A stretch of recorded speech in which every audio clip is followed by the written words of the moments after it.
বিচার করে আপনাদের প্রতি কোনো অসাধারণ করে, সেই ক্ষেত্রে ইনশাল্লাহ আমরা আপনাদের বলছি, আমাদের প্রিয় নেতা তারেক রহমান আমাদেরকে নির্দেশ দিয়েছে তাদের বিরুদ্ধে ব্যবস্থা নেওয়া হবে, তাদেরকে কোনো অবস্থায় ছাড়া হবে না।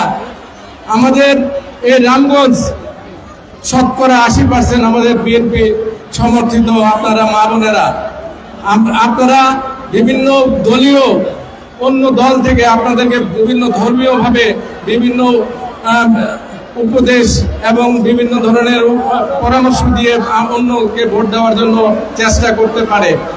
মা বোনেরা, আপনারা আপনার পার্শ্ববর্তী বাড়িতে এবং আপনার সাথে যারা আত্মীয় স্বজন আছে সবাইকে বোঝাবেন, এই এলাকায় বিএনপি অধ্যুষিত এলাকা, অন্য কোনো মার্কায় ভোট দিলেই সরকার গঠিত হবে না। আমরা আশা করি আপনাদের ভোটের মাধ্যমে ইনশাল্লাহ আমরা সরকার গঠন করব। এবং সাথে একটি কথা বলতে চাই, আমাদের এই এলাকা নিয়ে ষড়যন্ত্র চলছে, ষড়যন্ত্র করছে অন্যকে নমিশন দেওয়ার জন্য, অন্য জোটকে নমিশন দেওয়ার জন্য। আমরা বলতে এই উপস্থিতির মাধ্যমে আপনারা বুঝতে পারছেন, এই এলাকায় ধানের শীষের প্রার্থীকে ভোট না দিলে এই এলাকা থেকে ধানের শীষ অন্য কোনো জোট জিতার কোনো সম্ভাবনাই থাকবে না ইনশাল্লাহ। আমরা চাই আমাদের পক্ষ থেকে, আমরা যারা দুর্দিনে ছিলাম, আমাদের পক্ষ থেকে যে কোনো একজনকে ধানের শীষে নমিশন দেখ। আমরা এই এলাকায় তারেক রহমানের হাতকে শক্তিশালী করার জন্য এই আসনটি বিএনপিকে উপহার দিবেন ইনশাআল্লাহ, পূর্বের নাই। বিগত 4টা নির্বাচনে এই আসন বিএনপিকে এই দেশে এই এলাকার মানুষ ধানের শীষে ভোট দিয়ে উপহার দিয়েছে এবং আমাদের বিএনপি সরকারকে গঠন করার জন্য সহযোগিতা করেছে। সামনের দিনে আমি বলতে চাই, সিনিয়র নেতৃবৃন্দ যারা আছেন আমাদের এই লক্ষ্মীপুরের, আপনাদের কাছে অনুরোধ জানাই, আপনারা আমাদের এই রামগঞ্জের নমিশন নিয়ে কোনো ছিনিমিনি খেলবেন না। এই এলাকার মানুষ কিন্তু বসে থাকবে না। আপনারা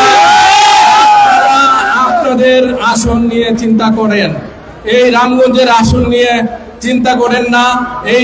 এটা ধানের শীষ, 4টা আসন ধানের শীষের আছে। আমরা চাই এই 4টা আসনই ধানের শীষের পক্ষে থাক। আমরা আপনাদের সহযোগিতা নিয়েই এই এলাকায় ধানের শীষে ভোট করতে চাই, আপনাদের বিরোধিতা করতে চাই না।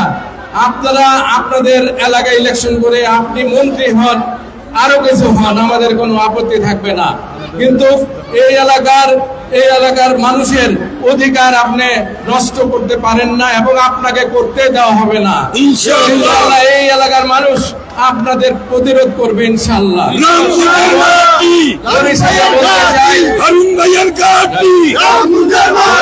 বলতে চাই আমার মা বোনদেরকে আবারও ধন্যবাদ জানাই। আপনারা অনেক কষ্ট করে এই আমাদের বক্তব্যগুলো শুনেছেন। পরিশেষে আমাদের মার জন্য আবারও আপনাদের কাছে দোয়া চেয়ে উনি যেন আল্লাহ ওনাকে সুস্থ করে দেয় এবং আগামী নির্বাচনে যেন আমাদের মা আমাদের এই এলাকায় এসে, আমাদের প্রিয় নেতা তারেক রহমান এসে যেন ভোট চাইতে পারে আপনাদের কাছে, সেই কামনা করে সবাইকে ধন্যবাদ জানিয়ে এই যে সামনে আমাদের সাংবাদিক ভাইয়েরা আছেন, অনেক কষ্ট করে সব সময় আমাদেরকে সহযোগিতা করছেন। আমাদের এই খবরগুলো, আমাদের এই বিএনপির নিউজগুলো বা আমাদের সমাবেশগুলো ওনারা সঠিকভাবে মূল্যায়ন করছেন, সবার মাধ্যমে প্রচার করছেন। আমার পক্ষ থেকে, আমাদের দলের পক্ষ থেকে আপনাদের আন্তরিক ধন্যবাদ জানাই। পুলিশ প্রশাসনকে, অন্যান্য সংস্থাকে সবসময় আমাদেরকে সহযোগিতা করছেন এই অনুষ্ঠানটি করার জন্য।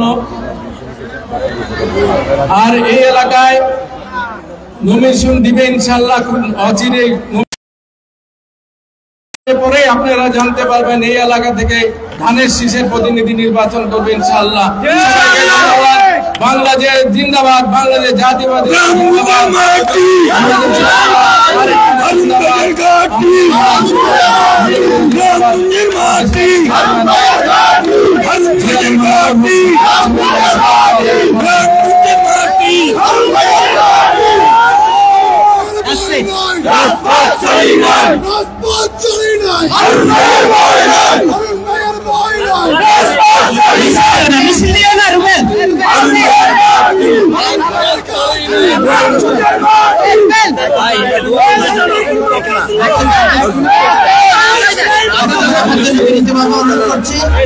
আজকের এই অনুষ্ঠানে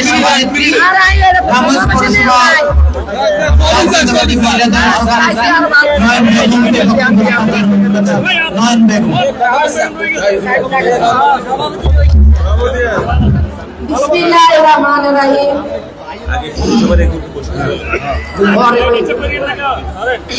প্রথমে আমি আমাদের বেগম খালেদা জিয়ার 2 সেকেন্ড সবার কাছে দোয়া, রূপ মুক্তি কামনা দোয়া চাই। সবাই দোয়া করবেন, সবাই মা বোনেরা হাত উঠান।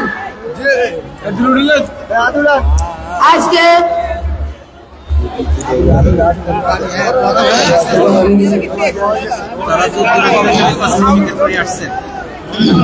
অন্তত সভা সভাপতি, প্রধান অতিথি, বিশেষ অতিথিবৃন্দ, বিশাল মহিলা দলের সমাবেশ এবং সবাইকে